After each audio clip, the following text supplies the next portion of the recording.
La estepa euroasiática medieval era una especie de cóctel de pueblos y culturas, cuya dinámica generaba confusión tanto para los contemporáneos como para los historiadores.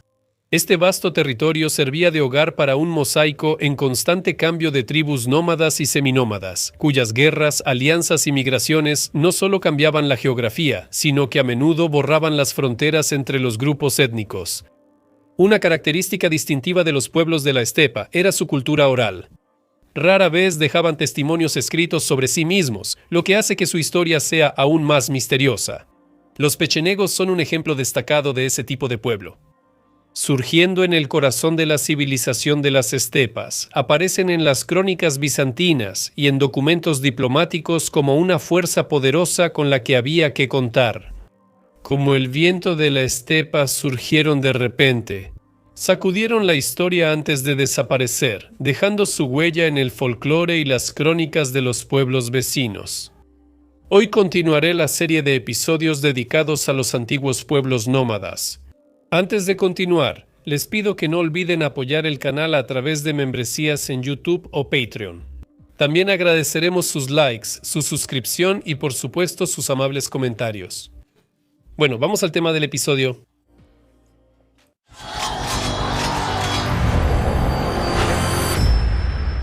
El origen de los pechenegos, como el de muchos pueblos nómadas, está envuelto en misterios y su nombre genera muchas discusiones entre los historiadores.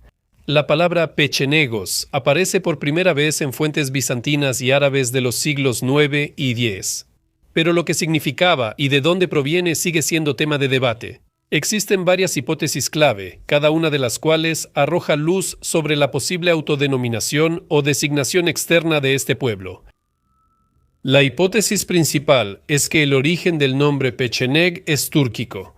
Muchos historiadores suponen que la palabra panzanak, que en las lenguas túrquicas significa cuñado o pariente por matrimonio, podría reflejar la organización de su sociedad. Los lazos familiares y la solidaridad tribal desempeñaban un papel clave entre los pueblos nómadas de la estepa. Esta versión es apoyada por el emperador bizantino Constantino Sepne Porfirogéneta, quien en el Tratado sobre la Administración del Imperio menciona a los pechenegos como un pueblo que vive en una confederación de tribus. Por cierto, él los llama pochinaquitas. Probablemente este es un nombre túrquico adaptado, transmitido a través del idioma griego. Y el nombre más familiar para nosotros, pechenegos, aparece ya en fuentes eslavas, como la Crónica de los tiempos pasados. El origen túrquico del nombre también se confirma por el hecho de que los pechenegos hablaban uno de los antiguos dialectos túrquicos. No puedo dejar de mencionar una versión alternativa, que señala la posibilidad de un origen iraní del nombre, ya que los pechenegos ocupaban territorios donde antes dominaban los sármatas y alanos de habla iraní. En esta versión se supone que la palabra pechenego pudo haber sido tomada de lenguas relacionadas con los antepasados iranoparlantes y reflejar términos geográficos o étnicos locales. La historia de los propios pechenegos comienza en las interminables estepas de Eurasia, donde desde hace mucho tiempo diferentes pueblos se encontraban y se fusionaban. Estas tierras, que se extienden desde Asia Central hasta el Mar Negro, eran el escenario ideal para la migración y la mezcla de culturas. Los pechenegos no fueron la excepción. Sus raíces étnicas provienen de muchos pueblos diferentes, y su camino hacia la formación fue tan confuso y dinámico como las propias estepas. Incluso antes de que los pechenegos aparecieran en las crónicas históricas, sus antepasados vivían en Asia Central. Lo más probable es que formaran parte de los túrquicos occidentales, que alguna vez pertenecieron al Kaganato túrquico. Después de la caída del Kaganato en el siglo VIII, los nómadas comenzaron a migrar hacia el oeste, llevando consigo sus tradiciones, idioma y cultura. Entre ellos estaban aquellos a quienes ahora llamamos pechenegos. Sin embargo, las raíces túrquicas son solo una parte de la historia. A lo largo de los siglos, los antepasados de los pechenegos absorbieron elementos de otros pueblos. De las tribus de habla iraní, como los sármatas y los alanos, adoptaron elementos de la cultura ecuestre y el estilo de vida. De los grupos fino-úgricos existen posibles vínculos con los antiguos magiares, quienes también migraron por las estepas. Y el prolongado sometimiento al Kaganato házaro dejó su huella en sus costumbres y tradiciones. El destino de los pechenegos comenzó a perfilarse con mayor claridad en los siglos VIII y IX, cuando grandes migraciones cambiaron por completo el aspecto de las estepas. La caída del Kaganato uigur en el este provocó una migración masiva de pueblos, y esto obligó a muchos, incluidos los antepasados de los pechenegos, a buscar nuevas tierras. Al mismo tiempo, en el oeste se fortalecían otros grupos nómadas, como las tribus ogús, que expulsaban a los pechenegos de sus lugares habituales de residencia. Su destino se cruzó con el de los jázaros. Fue precisamente en este periodo cuando su destino se cruzó con el de los jázaros. Según las crónicas bizantinas, los pechenegos estuvieron primero bajo el control del Kanato jázaro, cumpliendo el papel de sus vasallos. Los jázaros los utilizaban como una barrera entre ellos y sus vecinos más peligrosos, los oguses y los magiares. Pero los pechenegos no se quedaron como vasallos pasivos, empezaron a formarse como una fuerza independiente, uniendo diferentes tribus en una poderosa confederación. A finales del siglo IX, emigraron hacia el oeste, ocupando las estepas entre el Volga y el Don, y luego expulsaron a los magiares del área del Mar Negro, obligándolos a irse a Europa Central. Este desplazamiento fue causado por la presión de los oguses y los kipchakos, que se estaban convirtiendo en sus nuevos vecinos orientales. La vida de los pechenegos estaba estrechamente ligada al estilo de vida nómada. Su principal ocupación era la ganadería. Grandes rebaños de ovejas, vacas y por supuesto caballos, que eran famosos en toda la región, requerían la búsqueda constante de nuevos pastizales. Por eso los pechenegos rara vez se quedaban mucho tiempo en un solo lugar. La agricultura prácticamente no la practicaban, preferían intercambiar sus bienes por productos que podían obtener de sus vecinos. El comercio era una parte importante de su vida. Por ejemplo, la Rus compraba ganado a los pechenegos, principalmente caballos, y los bizantinos valoraban las pieles, la cera e incluso los caballos pechenegos, esclavos, que los nómadas obtenían en sus incursiones. Estos productos se enviaban a Quersoneso, donde se intercambiaban por joyas, telas, armas, vinos y especias. Además, los pechenegos controlaban las tierras a lo largo del Bajo Dnieper, una parte estratégica de la famosa ruta comercial de los varegos a los griegos. Esto les permitía recaudar tributos de las caravanas, lo que les proporcionaba ingresos significativos. La apariencia física de los pechenegos se describe de manera ambigua en las fuentes. Los contemporáneos señalan que la mayoría de ellos eran de baja estatura, con cabello oscuro y piel morena. Sus rasgos faciales combinaban una apariencia europea con elementos mongoloides, lo que reflejaba el origen mixto de este pueblo. Ellos vestían ropa que recordaba las tradiciones iraníes, lo que una vez más subrayaba la influencia de sus vecinos en su cultura. Para el siglo IX, los pechenegos ya eran una unión fuerte, dividida en dos alas, oriental y occidental. Cada una de ellas incluía decenas de grandes clanes. Cada tribu y clan estaba encabezado por príncipes elegidos del Consejo de Ancianos. A pesar del elemento democrático, tenían una nobleza hereditaria. Esa organización les ayudaba a sobrevivir en las difíciles condiciones de la vida en la estepa, donde era necesario ser móviles y estar listos para el combate. Su vida espiritual también reflejaba la complejidad de la etnogénesis. En las primeras etapas de su historia, los pechenegos probablemente eran paganos. Adoraban a dioses relacionados con la naturaleza y las fuerzas de la estepa. Sin embargo, durante el periodo de sus contactos con otros pueblos, empezaron a difundirse diferentes religiones entre ellos. Por ejemplo, los misioneros bizantinos intentaron convertirlos al cristianismo, pero no de la rama nestoriana, y las fuentes árabes mencionan que algunos pechenegos adoptaron el Islam. Entre los pechenegos, según los hallazgos, también pudieron existir seguidores del maniqueísmo o del budismo, lo que indica la diversidad cultural de su sociedad. A pesar de la diversidad religiosa, los pechenegos demostraban una envidiable tolerancia religiosa. Los conflictos religiosos entre ellos prácticamente no se mencionan en las fuentes. Los pechenegos enterraban a sus muertos directamente en los campamentos, no tenían cementerios organizados. Hoy en día, los arqueólogos han descubierto alrededor de 50 entierros de pechenegos, entre los cuales se han encontrado armas, joyas, constituciones, arreos rusos, huesos de caballos y cerámica de barro. Estos hallazgos revelan la diversidad de su cultura y su modo de vida, que aunque era nómada, tenía un vínculo profundo con su tierra y sus tradiciones. El arte militar de los pechenegos era típico de los pueblos nómadas de la estepa euroasiática. Su ejército consistía principalmente en caballería ligera, lo que facilitaba el uso de tácticas comunes entre los pueblos de la estepa, incursiones sorpresivas, retiradas fingidas y retiradas rápidas, tácticas que a menudo causaban confusión entre el enemigo. Uno de los elementos clave de su éxito militar era el rápido desplazamiento gracias a sus caballos resistentes, que les permitían atacar al enemigo en un territorio amplio y evitar los contraataques. Las estructuras de clan desempeñaban un papel importante en la organización de las tropas. La organización militar de los pechenegos permitía a las tribus movilizar rápidamente fuerzas significativas en caso de conflicto. Sin embargo, la falta de un mando centralizado dificultaba la realización de grandes campañas. Se conservan datos de que los pechenegos sabían construir máquinas de asedio y realizar asedios prolongados. Esto, por ejemplo, se confirma con sus intentos de sitiar Kiev.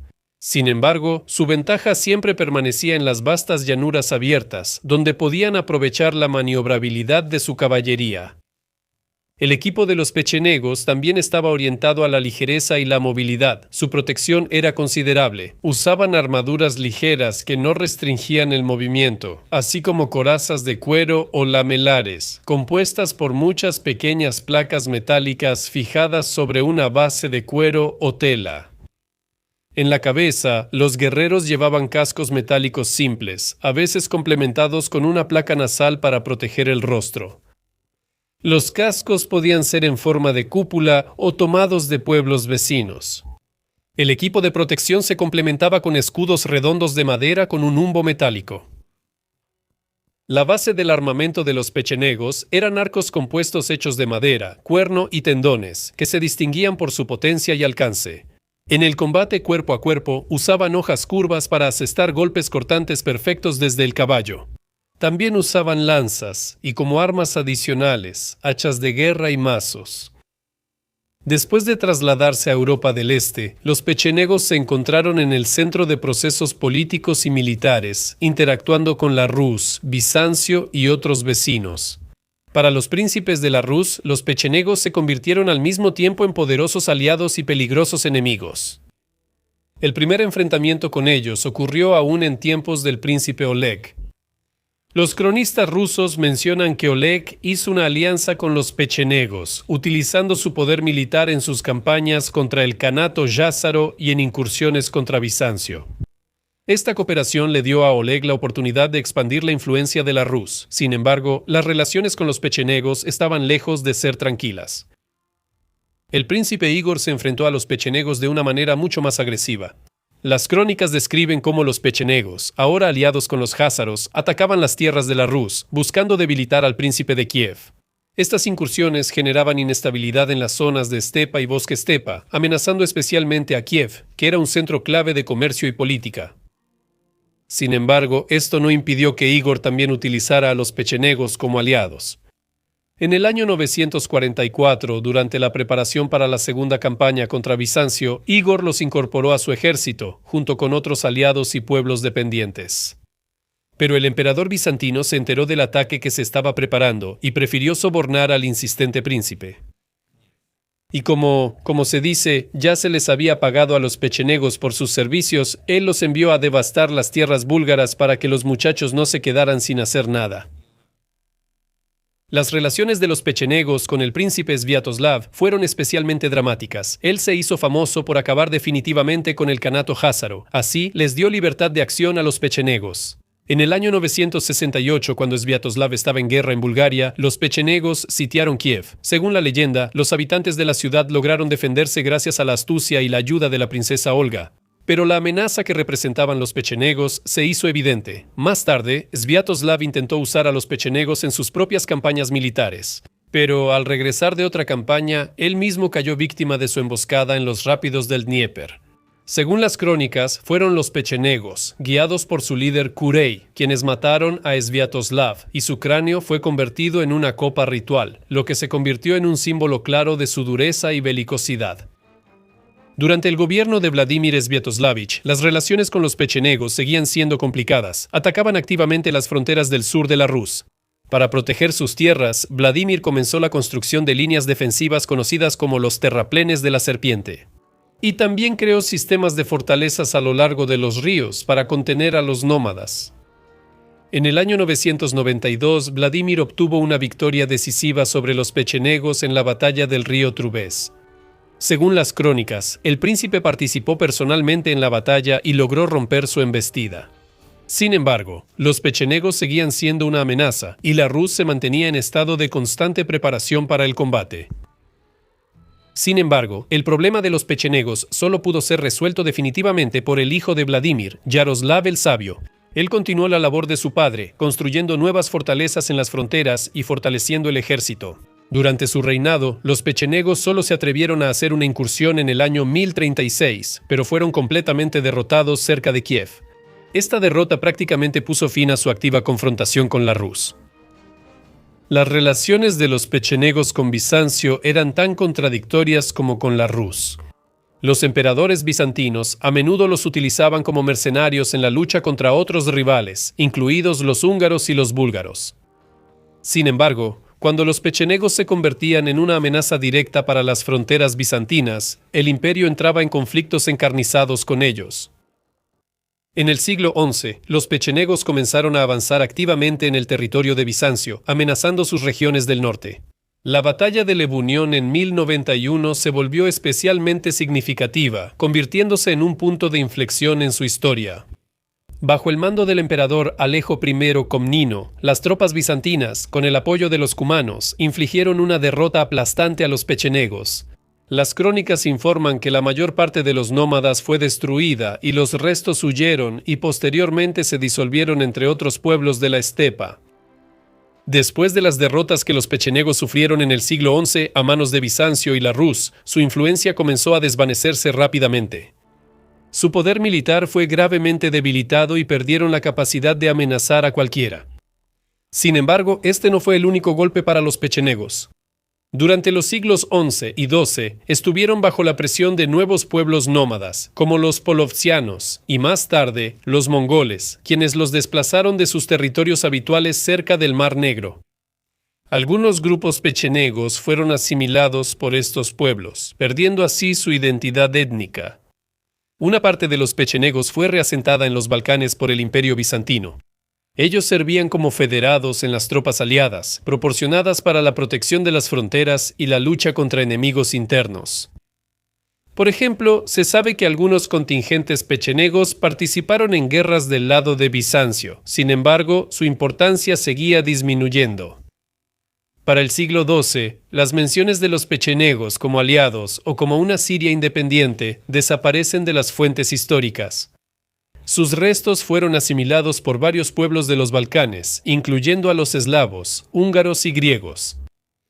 Las investigaciones sugieren que los pechenegos pudieron integrarse parcialmente en las comunidades eslavas del sur, influyendo en la etnogénesis de los búlgaros y serbios. Los pechenegos desempeñaron un papel significativo en la historia de Europa del Este y la región del Mar Negro, tanto como una amenaza militar como un importante socio comercial. Ellos fueron un vínculo entre los pueblos de la estepa, la Rus, Bizancio y los países europeos. Su herencia cultural y étnica se disolvió entre los pueblos con los que tuvieron contacto, pero su nombre permaneció en los topónimos, leyendas y crónicas. El ocaso de los pechenegos puede considerarse como resultado de la interacción, una crisis interna provocada por derrotas y la presión externa de fuerzas más poderosas o adaptables. Como muchos otros pueblos nómadas, su historia es testimonio de un rápido ascenso y una caída igualmente vertiginosa en condiciones de dura competencia en las extensas llanuras euroasiáticas. Bueno, eso es todo por mi parte. Sigan con nosotros para aprender aún más sobre la historia de varios pueblos nómadas. Y no solo eso. Nos vemos.